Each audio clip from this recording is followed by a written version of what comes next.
will call the meeting to order of the regular meeting for the Bristol, Virginia Utility Board. Today is March the 28th, 2016, and the time is 12 noon. We will start by doing our opening ceremonies, which are a moment of reflection, and then followed by the Pledge of Allegiance to the flag of the United States of America. I will, after the moment of reflection, I will rap one time, and then we will go into the Pledge of Allegiance. Everyone please stand for a moment of reflection.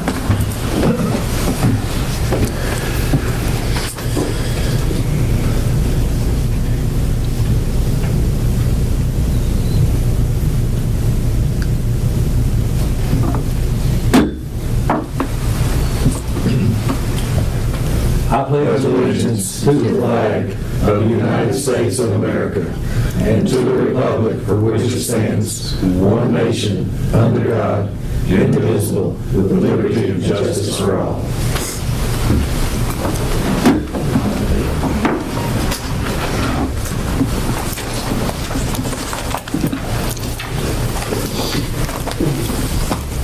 Okay, board members and the CEO will have an opportunity to make any comments at this time or announcements.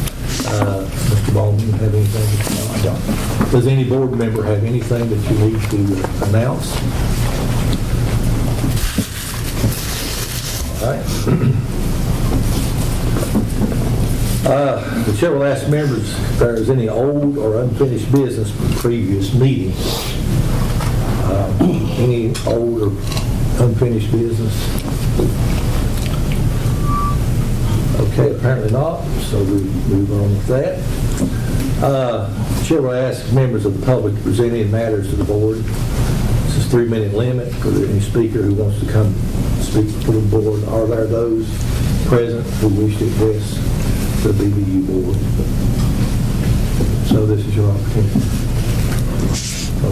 Okay. All right, the chair will request adoption of the agenda. Mr. Chairman, on item 27, can we have a discuss and vote on organizational changes related to the chair position? We want to change that where it says announcement. To discuss and vote. Discuss and vote. Yeah. Then that gets a star beside it because it does require a vote. Are there any other changes, additions, or deletions to the, anybody? You think we need to vote on it? Well, we haven't adopted our agenda. So that's our amendment. That's on the list. All right, the chair will ask members to see if there are any motions to add, delete, or revise. Was that, I guess I need a motion. This has gotten complicated since I've done it. Mr. Chairman, I'll move to adopt the agenda as amended. I'll second. I have a move by Mr. Odom, second by Mr. Weberling. Clerk, or secretary, call the roll, please. Mr. Smith? Yes. Ms. Brookhart? Yes. Mr. Odom? Yes. Ms. Brown? Yes. Dr. Weberling? Yes. Mr. Ashley? Yes. Mr. Harlow? Yes. Okay, so that takes care of 6A, B, and C, doesn't it? It does. Okay. We move to item 7, review and approve prior board minutes. I think we got one for January, February, and 2 in February. We got a call meeting and a regular meeting. Mr. Chairman, unless someone has some changes, I would recommend we approve all 3. I'll second. Okay, if everybody was present, we can do that. All 3 board meetings.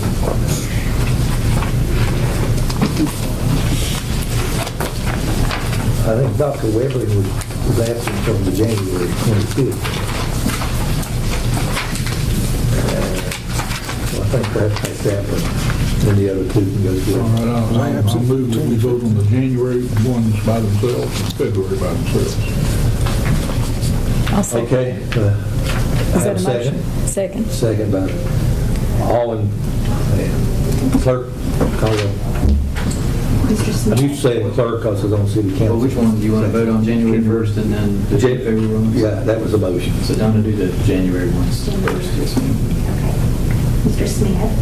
Yes. Ms. Brillhart. Yes. Mr. Odom. Yes.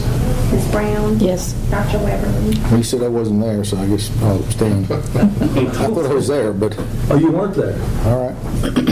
You were there, you left at 12:54, Well, is what it says. that's what I'm saying, I thought I was there. Oh, okay, I'm sorry. That's, Not for all of them.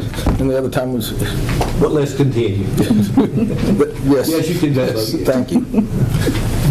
Mr. Ashley. Yes. And Mr. Harlow. Yes. All right, then we're voting now on February 5th and February 22nd. Have a motion? I'll move To approve as presented. Or second her motion. Okay. Councilperson Brillhart and Councilman Odom. All right, call the roll. Mr. Smith. Yes. Ms. Brillhart. Yes. Mr. Odom. Yes. Ms. Brown. Yes. Dr. Weberly. Yes. Mr. Ashley. Yes. Mr. Harlow. Yes. Okay, I think you're item number 7. Get good minutes, we're in good shape. Review pending amendments to the BVU Authority Act. I guess you want to do us an update on that, Mr. Bowman? Sure. So at this point, the House and Senate have both agreed on common language with all the amendments, and they both individually voted to approve them. They went to a joint committee, made recommendations, went back to the House and Senate.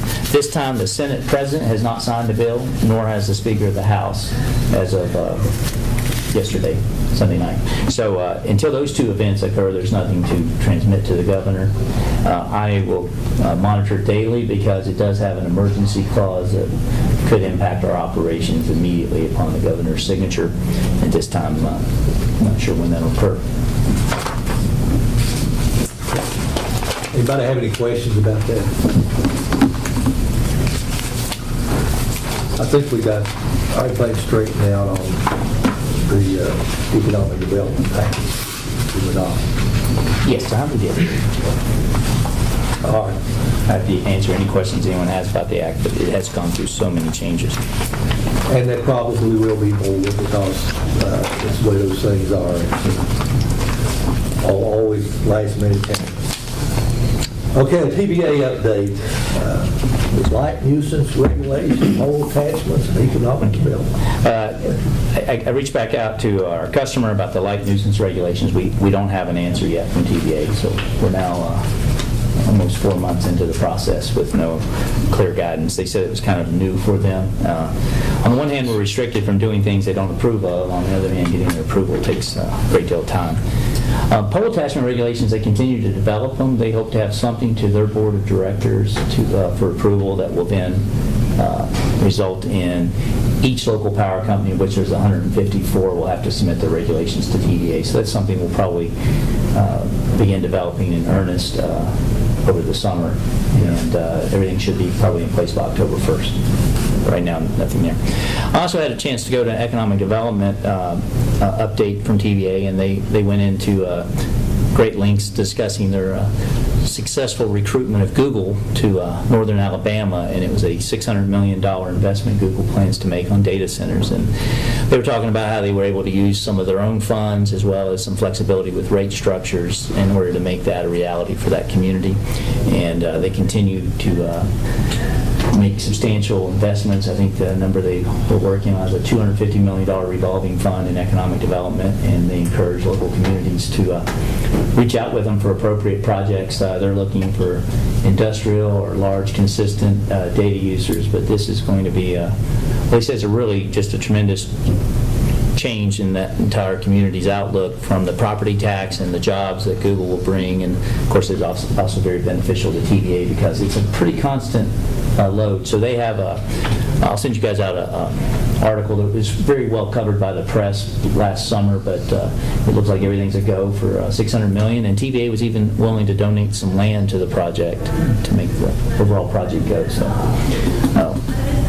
not sure we'll ever get a project that large from TVA, but it's something for us to definitely be aware of and monitor. Well, you know, it's always a possibility. Anything else? Nope. Happy to answer any questions you have on any of the three. All right, I guess we'll go to the finance then. Finance Committee Chair. Before that, I just had review of finance operations. We're now 1 month removed from the trial, and I just wanted to reassure everyone that we have continued to operate. We're working with BCS on maybe a more of a long-term program places. Unfortunately, BCS wasn't able to be here today, but You may want to say what BCS is. oh, our auditor. Okay, they're going to work with us on what our structure should be and how we operate going forward. But right now, everything's working. But I'm happy to answer any concerns or questions you have. Okay. The new format, I know you've got that in your packet and looked at it. I hope you think that's better and we'll accept comments on it. But I think it worked better for us in the meeting, and I'll let the comptroller go over the highlights of it for you. I know you all had a chance to look at it, but for the record, he will do the highlights, and then you'll get a recommendation from the Finance Committee. Throughout all the financials, you'll notice our cash reserve targets, we're continuing to reserve money to meet those targets. $1 million a year in electric, $80,000 a year in the water. Those, we're still meeting those. We made our bond principal payments in October. That affects the electric, water, and the OptiNet divisions. Also on water, they have some money for some extra loans that they had for Hassan Heights water tank and some Bristol View connector lines. We're continuing to make those semi-annual payments. The last one was being made in September. When you go to look at sales, electric sales are down, partly because of the way the weather has rolled through. The unbilled revenue piece is tied to when a shift from colder weather to hotter weather, and we've had a much milder winter, so we've had a little bit of a weather shift there. Water sales are on budget. Sewer revenues are better than budget on higher usage. And OptiNet is better than budget on, we just have better customer retention on the data side than what we had initially planned in the budget process.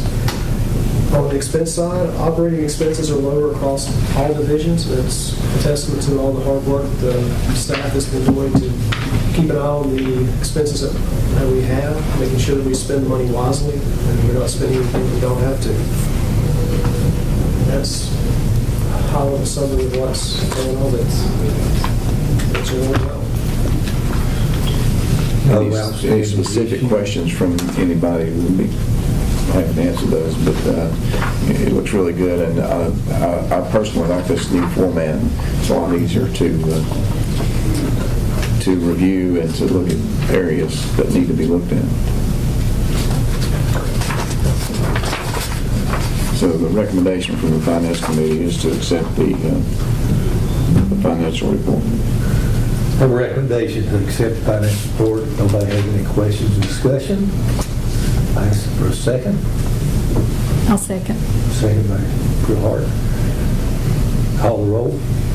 Mr. Smith? Yes. Ms. Brillhart? Yes. Mr. Odom? Yes. Ms. Brown? Yes. Dr. Weber? Yes. Mr. Ashley? Yes. Mr. Harlow? Yes.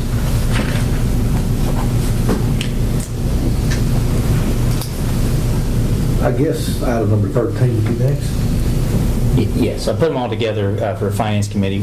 I think the Finance Committee has a recommendation that we retain BCS for a year, one more year, the final third year of the audit, but subject to clarification on the date. Do you want to? Mr. Ashley pointed out the date was, there's a question about the date. It's So on page 7. It's on page 7. on page 7, if you look at that, we're going to clarify that, and once that's clarified, then Mr. Ashley has a motion about that. So, Yeah, I think if the clarification on that date, which says that they would actually start their work in August, as we know, they actually are on site June 30th doing inventory, so obviously that date seems to be a little bit odd.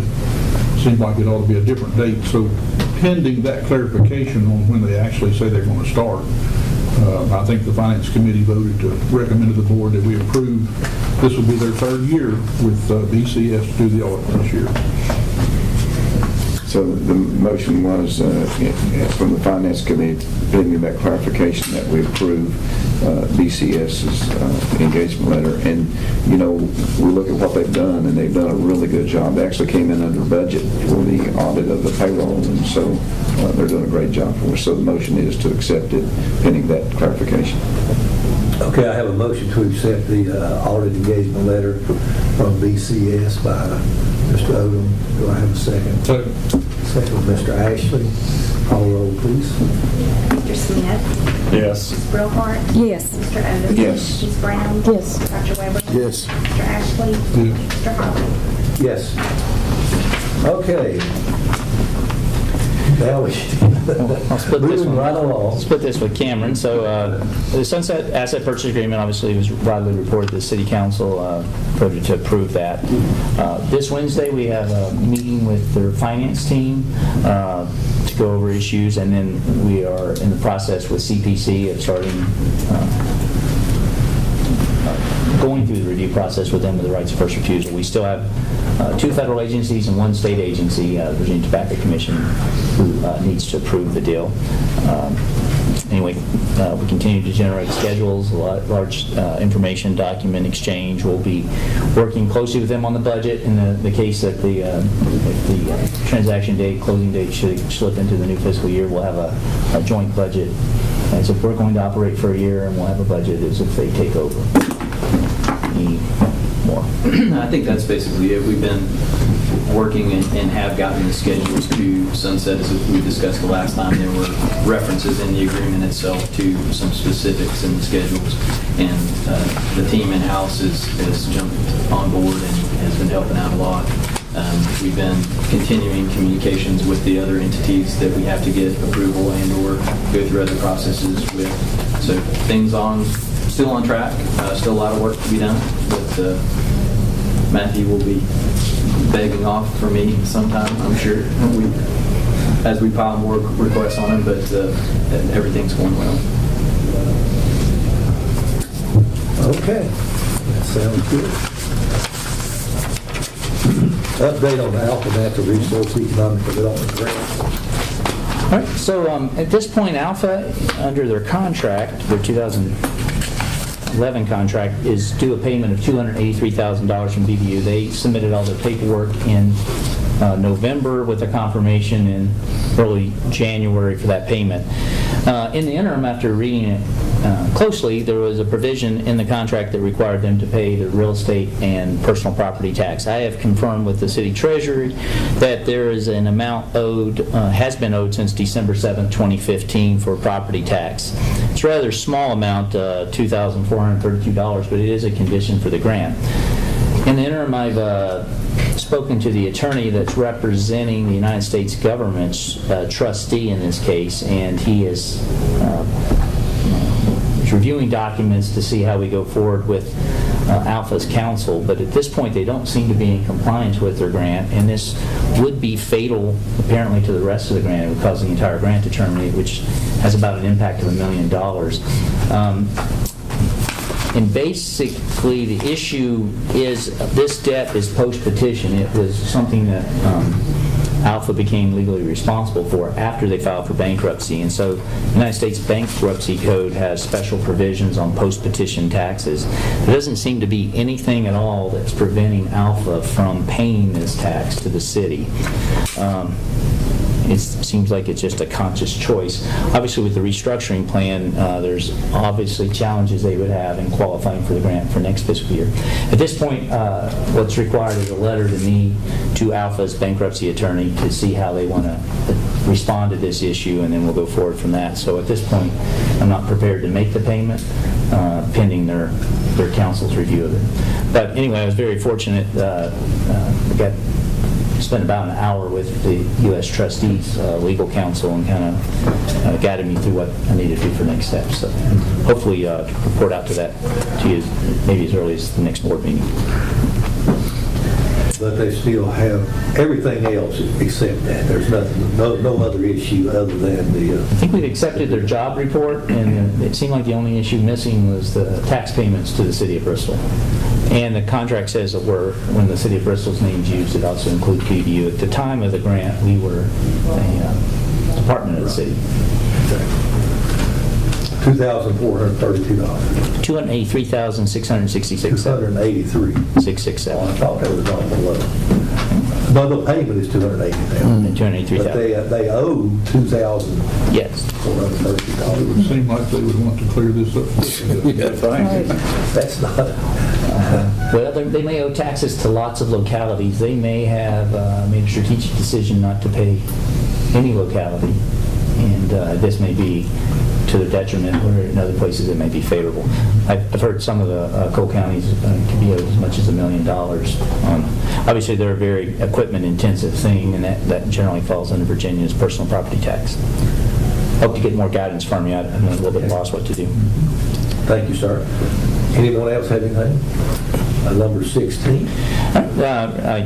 Direction of the board, I communicated with Ms. Nolte about her rate increase, and she acknowledged and sent her final invoice in. She no longer represents So you BVU. might want to say who that is. Oh, she was our, I guess, did SEC regulatory stuff in the OptiNet area for us down in Richmond.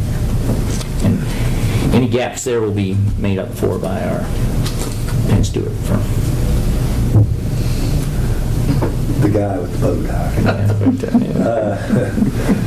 17, update on Edward Jones, Lord Abbott retirement plan. At this point, we've gotten some responses from them. We have come up with a copy of the contract between Edward Jones and BVU, as well as Lord Abbott.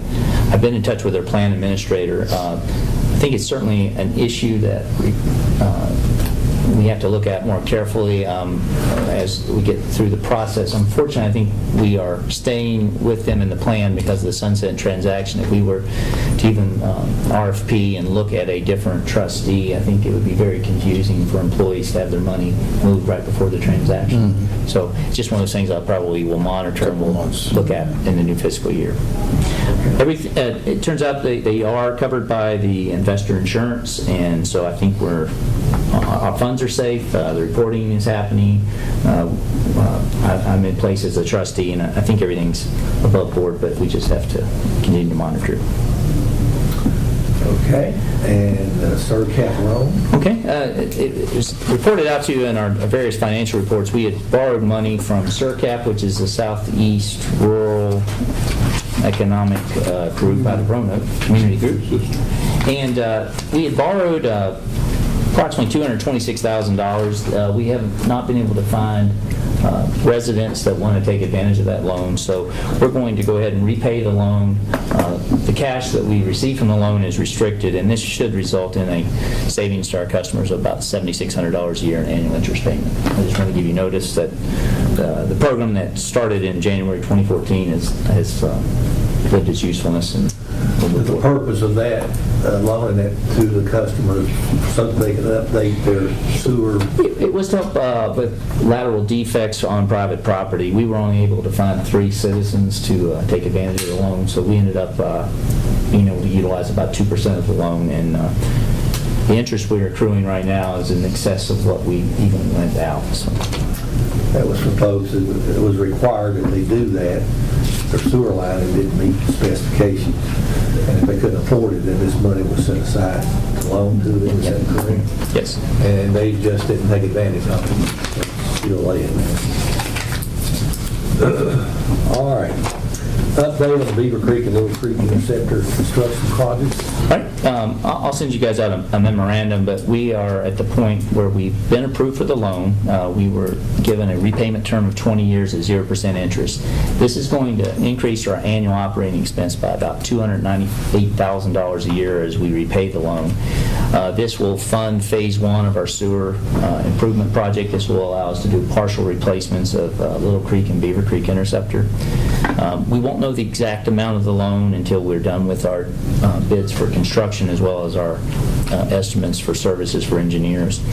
But we're on track to have the RFPs in place by April 10th, 2016, and we hope to have a design contract awarded by as early as June 14th, and we would hope to award a construction contract in the spring of 2017. So that project has move forward on about the schedule we said. We may have lost a month or two of regulatory review with the loan. And we were able to get that loan at no interest. Through who, remind me? Who's the loan? DEQ. It's revolving. Is that true? Last I heard. Yep, zero. Yep. Zero interest loan. We were initially stuck at like 1.5%, and we went back with some additional information that resulted in 0% funding. Part of that was as each of the board had an opportunity to rank the projects, we really focused on projects that addressed key issues of concern from the regulatory environment, and that certainly helped us with our points and the rate going forward. So everything's on track there. All right, Joint Sewer Committee report, that's Catherine Brillhart. Okay. The Sewer Oversight Committee met at the Bristol Regional Wastewater Treatment Facility on Monday, March the 21st. W.K. Dixon and Company out of Charlotte, North Carolina was there to give their annual wastewater treatment plant operations and maintenance performance evaluation of Severn Trent services. They looked at areas of potential improvement and looked at compiling a list of projects for future consideration. They also subcontracted the services of ETT Environmental of Greenville, South Carolina to review laboratory operations, and they observed the laboratory personnel to be professional and to conduct testing with excellence and efficiency. They also said the laboratory is a high-quality laboratory and produces accurate and defensible results. They did review the capital improvement plan for 2017, which the Bristol, Tennessee City Manager Bill Sora said that they were waiting on results of a grant that they had applied for before they start the 2017 improvement projects. They also looked at a few items that were on as additional items to be done, but suggested possibly evaluating to move up in higher priority, and that was on the biosolids disposal, the biosolids dewatering systems, the grit removal system, and the wet well storage.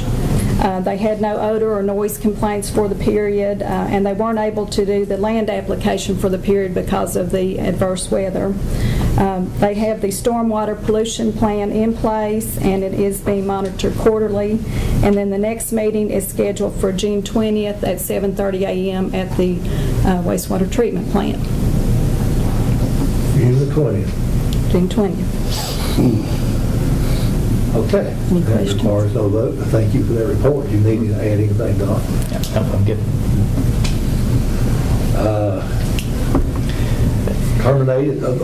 Termination of car allowances. I just wanted to report out that it appears, I can only give you approximate numbers, that we were, when we went from leasing and purchasing vehicles for all the VPs and senior leadership back in the past to some point in time, I think 2011, they went to car allowances. It looks like it was about an annual expense of $92,000. That program has now been terminated, and so that should result in a savings to our customers.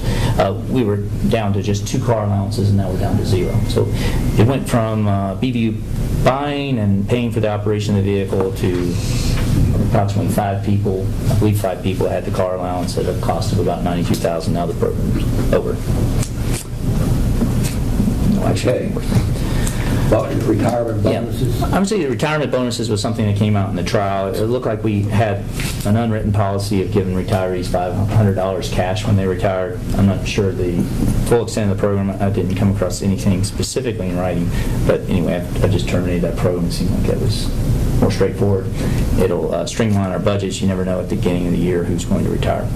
So it should result in small savings to our customers. We only ended up with 2 to 3 retirees in a given year, but still. And the scholarship program. Okay, so the scholarship program is one of those things I'm anticipating if the state law passes that that certainly falls in the category of donations. At its peak, it potentially had 2 students per year for a total of 4 years, or 8 students that would receive up to $8,000 a calendar year, fiscal year for it, so a total of $24,000. As we move forward, we obviously won't plan on awarding any scholarships this fiscal year.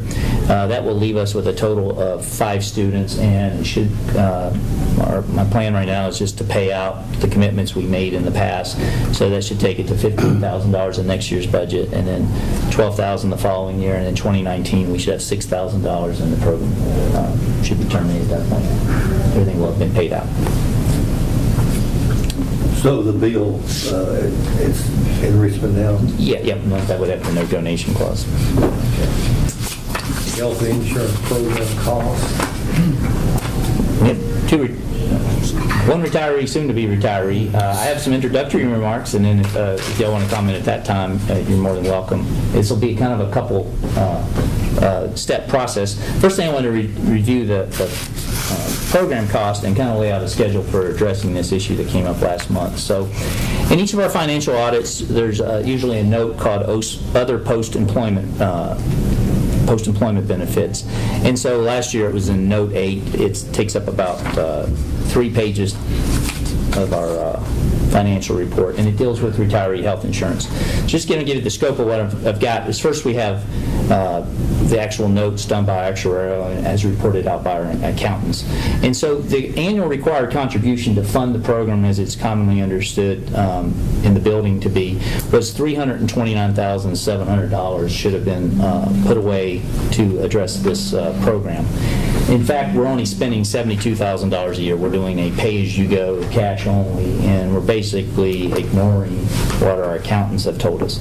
The other thing about this program is it's doubled in cost in the last 5 years. Last year was reported out at almost $1.529 million is our unfunded liabilities. We think it will be moving up another $200,000 this year. If we go back in time, it wasn't too long ago, it was $800,000. So I'll be looking as we go through this year's budget. There'll be no change done this month.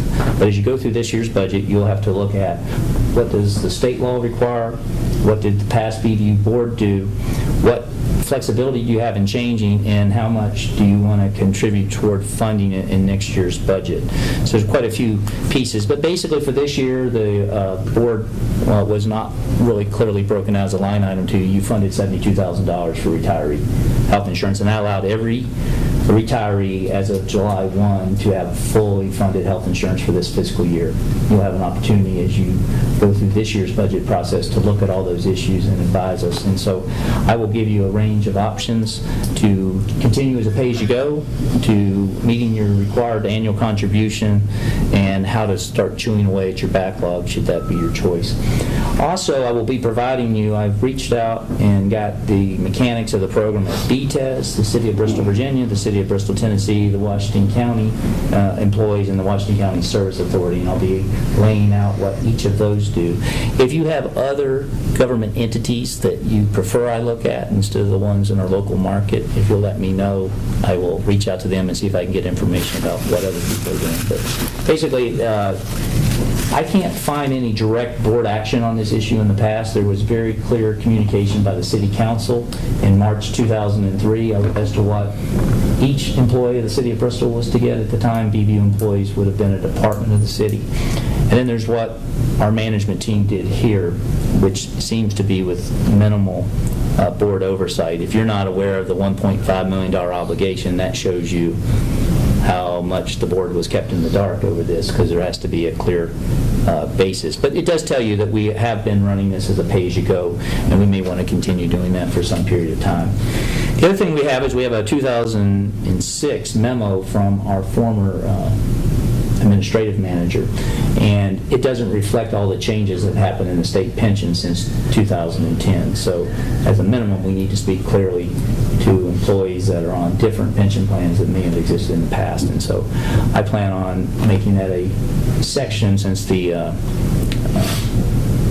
change, if we go from pay-as-you-go to making our annual required contributions so big, I'll make that as a section of our budget. That's how I plan on handling it. Okay. And it'll be a line item for you to vote on. Okay. We just want to know what we were shared and what was actually true. You work at a given time with promise. And we was just, not that we're trying to be special or anything like that, but we usually take people at what they say, and that's what we were going by. And whether you do it here or later, if you just, again, the promise and who may have made it to you. I was able to find Tom Adams' personnel file, and that provides a little bit of indication of where we might be headed on this as well. So I'll certainly make all that available to both retirees and as well as the board members and the public as we go through the process. And there are subsections of this and what the gentleman is referencing and that apply to some people, arguably, and what Don's talking about is a lot broader issue of just how OPEB is handled altogether. We've done a little bit of research into this, and if you look around there, if you Google OPEB benefits, you find a gajillion articles that say that this unfunded liability is bankrupting entities all over the country. So it's not a BVU specific issue. It's a big deal around the country. And so I prepared some of those pieces for you. I'll get those out. And then on page 46 of your last audit, while we talked about the obligation in the year was $1.5 million, our auditors told us the true cost of the program is $4.1 million. So this is something that you, as board members and as representatives for the community, have to carefully consider. How do you want to address this $4.1 million potential liability? And we'll look at all the different background and history, but it's just something that I couldn't prepare in the short period of time I had between board meetings, but we have made a lot of progress on that. But again, if you think of another agency or outfit that you'd like me to look at, I don't know that the state of Virginia, given its broad reach and its diversified tax base, if that's the right one that you want. We can certainly look at Fairfax, Virginia Beach, other places, but I'm trying to get a sense of where we go with that. So I do have one authority, I have one county government, one city government, and then I've went across state lines, and I'll be sharing that with you. Don, when will we begin to get new budget information to review? I've got that number 25. Great. Okay. This gentleman has a question. All I'm saying, you work 30 plus years for a company to understand that that's what you're getting. I wouldn't even retire if I knew this, but I'd worked 32 years thinking I was getting this, then I come up 12 days from the day I'm going to retire, Don tells me this. And I mean, I understand saving money, whatever, but when you work 30 plus years for a company, you be liable. And you come up the last minute and find out your insurance has changed. I don't think that's hardly right. I understand from a point forward or whatever you got to do. But now, like me, I've been retired a month today. And you're receiving 100% of your health insurance paid by us for this. I understand, but still, okay, so there's been no change. It's a worry, Don. Sure, it is. It's a worry, but so far you've not had any negative impact.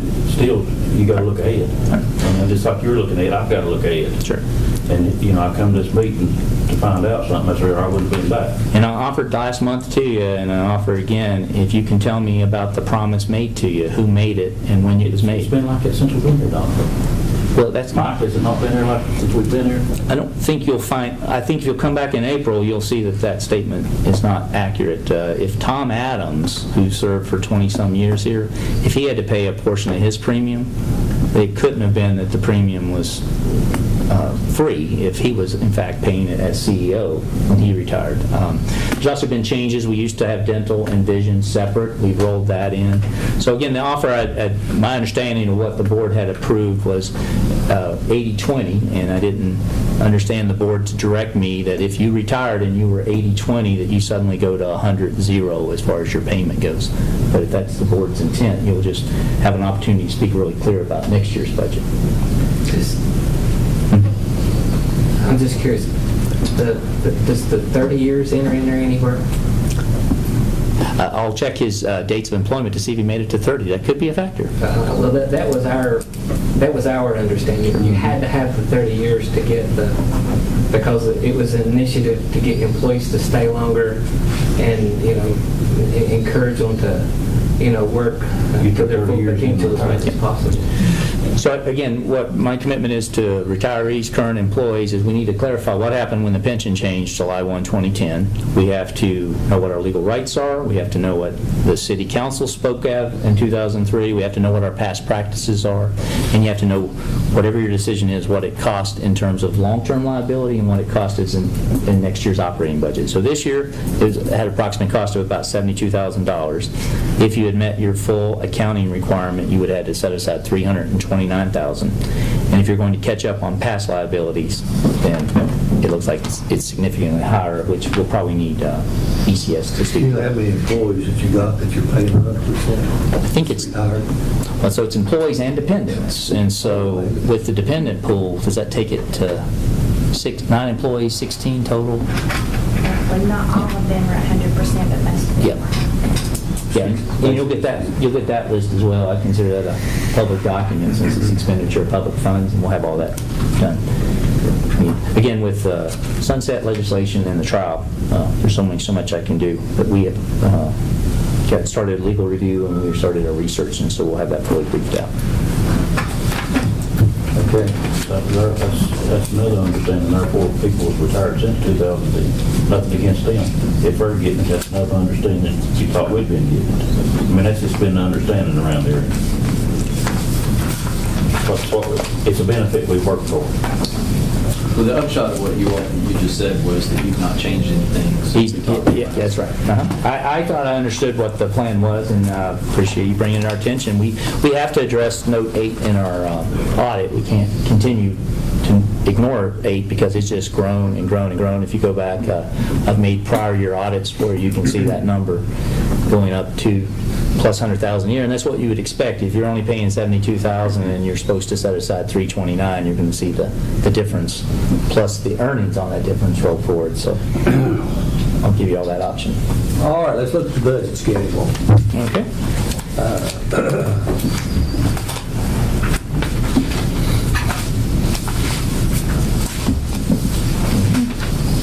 Thought we had that all worked out. I think we do. Okay, we're right now in the process of developing a budget, one of which is retiree healthcare. We're looking at revenue, the total consumption of the services we provide, capital improvement, operating expenses, and projections on revenue. Our plan right now is to have, for the regular board meeting on April 25th, an overview of the budget and a broad discussion with the board on any factors that you may want to consider. And then moving forward with that would give you about 2-week time, and I would propose on May 9th and May 10th we schedule individual 1-hour time slots with board members to sit down and review in more detail, not only with Matthew and myself, but also individual department managers will be there, and we can go through all those issues, which would then give us about 2 weeks to finalize any kind of consensus developing on those issues so that we could have our formal presentation of the budget on May 23rd at a regular board meeting, and then follow that up with a June 27th final vote if there's any rate increases. We do anticipate that depending on the capital improvement projects and stuff that we will have to look at some select rate increases, but we do think we have some opportunities.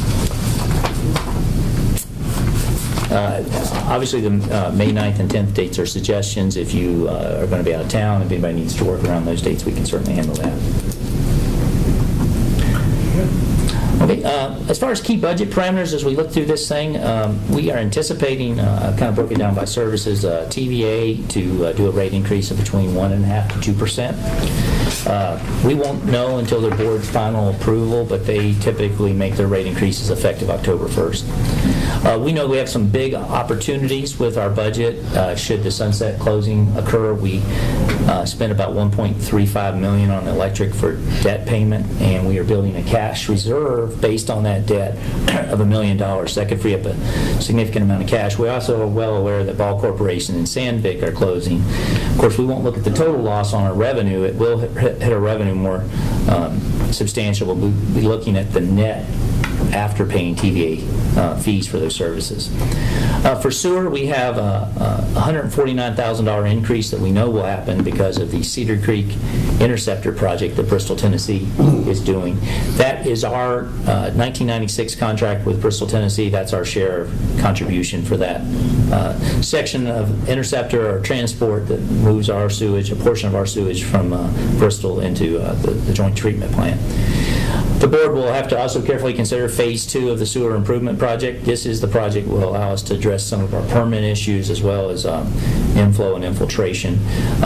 If we continue as previously proposed, that could have another increase of about $300,000. Obviously, with the delay in getting the loan, we could be looking at a year of shift in that, and so perhaps we don't even have to address that next year. And then we have to decide what we want to do from our reducing our long-term maintenance backlog. We'll be providing you a list of projects and some options on how to fund some of our maintenance backlog. Obviously, by funding SURCAP, repaying the penalty-free loan, that'll free up about $7,600 in operating cost. Water, we're going to carefully look again at our water plant improvements that we need to do up there. We're going to look at developing a budget for water line replacement throughout our service area and trying to reduce that maintenance backlog.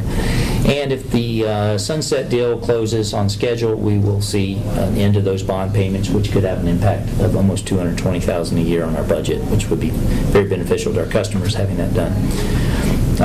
Phone and data, we see very little opportunity for rate increases on those areas or needs for those, so due to the competitive market, those should come in at no change. When we get to OptiNet, we know that we generally see an increase in our programming costs. These are payments we make to third parties, increased by about 8% per year, plus there's other things that go on with tiers and packaging of the movies. So this is one component of our operating costs that we will have to decide how to address both with this board as well as Sunset. We do have some good news on retirement. The rate reduction for next year, we should see our contributions fall by just short of 0.75%, which could have an impact of about $76,500 to the good for our customers. At the same time, we do have a mandatory pay increase with the changes to the retirement system that will result in about $90,000 of mandatory pay increases. Any other pay increase would be something that would be addressed after the sunset closing. Health insurance right now, Local Choice has told us to not expect any rate increase, so that's a very favorable outcome for our customers. And we're not expecting any change in our disability insurance. And then, as we talked about, the scholarship and the donations should result in another $30,000 in savings. So there's kind of some high-level things that we'll get kind of finalized into a program for you for the April board meeting. And that, what you're talking about there with the Cedar Creek project being in Bristol, Tennessee, is not included in the phase 1 and 2 projects that we borrowed the money for to finance our. This is in addition to that. So these are assets. Not in the budget. Yep, assets Bristol, Tennessee owns that they allow us to use under the terms of our 96 operating agreement, but we did agree to pay for upgrades. So it's just something we did. So we move on. Thank you. Sounds like a plan. Item number 27. A vote on the organizational changes. As you know, most of you probably know, our board chairman, Mr. Jim Clifton, has resigned. I was vice chair, and that's why I'm chairing the meeting today. With personal issues that I have, being a caregiver, have some health issues of my own, and a lot of the things that I'm having to deal with right now, it's just not feasible for me to really come in and take over as chairman, although I would be willing to do it under different circumstances. But as it is, I'm just not going to have time. I was talking to attorney with what's going on with us and Sunset and the budget and all that. It would be best, the board would be best served, BVU would be best served if someone else stepped up as the chair. So I guess I can go on and say what I would like to, what I plan that might work for it, and you can, or we can consider it. And Don here has great experience in finance, and since this, we only want to have like 3 more board meetings with this board that we have right now, he has a background in finance. Guy, he's on the finance committee, so most is going to be doing the budget from here on out. So with that in mind, and Don's willing to step up if somebody would nominate him, that might be. I would nominate Don Ashley to be chairman. I'll second that. Okay, Don Ashley, and I guess they vote on these individually.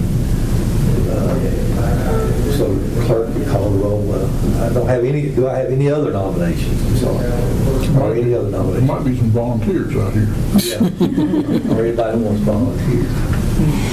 Okay, Don, are you willing to I'd be accept? willing.